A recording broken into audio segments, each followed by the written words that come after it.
Do you have a paranormal encounter you'd like to share with us? Send us an email with your story for a chance of it being featured on Weird World. In June 1994, Michelle and Rob Bier purchased their Pennsylvania home, beginning what would become an extraordinary 4-year encounter with an otherworldly presence. At the time, they were parents to a 2-month-old son. Their lives focused on the ordinary challenges of raising a newborn. When Michelle discovered she was pregnant again, just 3 months later, with their firstborn only 5 months old, the family situation became more complicated. Experiencing concerning dizzy spells during a pregnancy, Michelle made the practical decision to seek help, driving to her sister's house to bring back her oldest niece Morgan, who would stay with them through the summer. The first supernatural incident occurred just days after Morgan's arrival. In the depths of night, Michelle descended the stairs to get a drink, and as she passed the living room, she discovered Morgan huddled in a defensive ball on the couch. The girl's terror was evident in her eyes as she explained what had driven her from her bed. "I heard someone knocking on the television screen."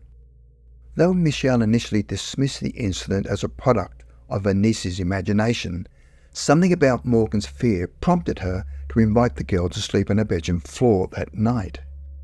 Looking back, this seemingly minor event would mark the beginning of an extended supernatural experience that would transform the family's understanding of their home's history.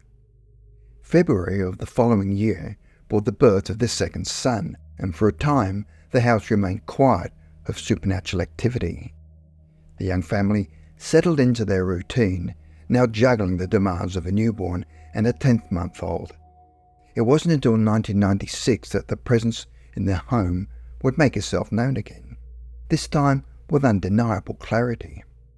The revival of activity began one evening in their living room. Michelle and her husband were absorbed in watching a movie, their positions clearly fixed in the space, her husband sitting on the floor in front of the couch, Michelle herself stationed in the chair across the room, and their sons peacefully sleeping on the couch. Like many families with young children, toys remained scattered about after bedtime. Among them was a cowboy figure, standing 8 to 10 inches tall, which had been left lying on the kitchen floor, just feet away from the living room door. As they watched their movie, Michelle caught movement in her peripheral vision. The cowboy toy suddenly launched through the air, striking her husband squarely in the chest. His immediate reaction was to stand and ask if she had thrown something at him, but the physics made such an explanation impossible. From her position across the room, she could not have created the trajectory that brought the toy from the kitchen to hit him from the front. The discovery of the cowboy toy on the floor where he had been sitting marked the beginning of escalating activity. Several months of quiet followed, but that summer the supernatural presence had grown bold in its manifestations. The kitchen became a frequent site of inexplicable events centered around their large countertop. Family members would witness cups and plates moving of their own accord across the surface, though notably these objects never crashed to the floor, instead remaining contained within the boundaries of the countertop. During nights when Michelle found herself alone in the living room, she began to hear a small voice calling out "Mummy." Each time she turned to investigate, expecting to find one of her sons, she found empty space. The true significance of these phantom calls would soon become clear. By this time, their oldest son had reached the age of 2.5, while his younger brother was approximately 1.5 years old. The older boy began displaying behaviour that caught his parents' attention. He would engage in animated conversations with empty air, giggling and responding as if participating in a real exchange with another child. Michelle's maternal curiosity eventually overcame her reluctance to encourage these interactions. When she asked her son who he was talking to, his limited vocabulary provided a simple but telling answer: "The boy." This revelation gained additional significance weeks later, when Michelle's husband observed her talking in her sleep, describing a little boy who regularly sat on their stairs. The ghostly presence grew increasingly tangible. One afternoon, While her son snapped downstairs on the couch, Michelle was upstairs putting away clean laundry. Upon entering her bedroom after visiting the children's room, she discovered her husband's dresser drawer hanging wide open, something she knew she hadn't done.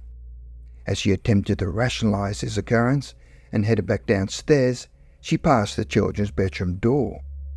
There, in her peripheral vision, she clearly saw the figure of a young boy standing in the corner of the room. Michelle's husband, despite his firm skepticism regarding supernatural phenomena, began experiencing his own inexplicable encounters. His experiences often came in the form of nighttime disturbances. On one occasion, he was jolted awake by the sound of fists pounding simultaneously on all 4-bedroom walls. Another night, he woke to the sensation of the comforter being tugged at the foot of their bed. His final encounter proved particularly unsettling. He woke Michelle with a whisper asking if she could hear the sound of toys being played with in their son's room. Michelle crept to their bedroom door, where the nightlight provided enough illumination to confirm both boys were fast asleep in their beds. The sound occurred again, yet no toys lay disturbed on the floor. One of the most touching manifestations occurred during a night when Michelle's youngest son developed a fever. After administering medicine, she sat on the floor beside his bed, gently stroking his face and hair while whispering words of comfort. "It's okay, sweetheart. Go back to sleep." In that moment, a music box in their toy box spontaneously activated, playing a few notes of a lullaby. Her son immediately drifted back to sleep, and Michelle felt a profound sense of understanding. The ghostly child she'd seen was acting as a protector for her sons. The final dramatic incident occurred a month later.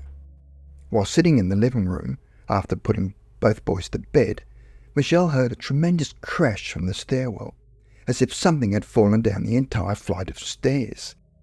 She rushed to the kitchen and looked towards the bottom of the stairs, finding no physical cause for the noise. However, the force of whatever had descended the stairs had knocked down the baby gate they maintained at the bottom of the steps. This incident coincided with Michelle beginning to experience visions of a small boy accidentally falling down those same stairs to his death. Prompted by these events, the family decided to undertake a complete remodeling of the stairway in 1997. As they removed the old panelling and carpet, they made a chilling discovery. Michelle's husband pulled her aside to examine the exposed steps. Almost every single one was on the verge of splitting down the middle. The structural integrity had deteriorated to such an extent that any forceful step could have sent someone plummeting into the basement or resulted in severe injury. Michelle's husband and father took immediate action, removing the dangerous old steps and completely rebuilding the staircase with new materials, including fresh wallboard throughout. Following the completion of the renovation in April 1997, all supernatural activity in the house ceased entirely. The abrupt end to the haunting led Michelle to a profound realization about the nature of their ghostly resident. She came to believe that the boy's spirit had remained in the house not to frighten them, but to warn them of the potentially deadly hazard posed by the deteriorating staircase. His various manifestations, from playful interactions with her children to the dramatic simulation of a fall, had all been attempts to draw attention to a danger that could have resulted in tragedy for their young family. While her skeptical husband might not share her perspective, Michelle found herself missing the presence of their supernatural guardian after his departure.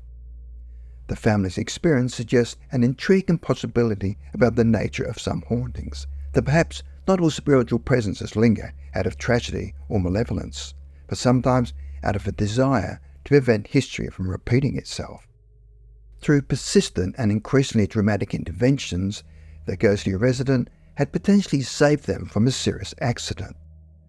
The Bier family story stands as a remarkable account of a haunting that defies typical patterns of spirit activity. Instead of seeking to frighten or harm, their supernatural visitor appeared to have a clear purpose, protecting another family's children from suffering the fate that may have befallen him. Their experience raises compelling questions about the nature of spiritual presences and suggests that perhaps some hauntings serve as acts of benevolent intervention rather than supernatural terror.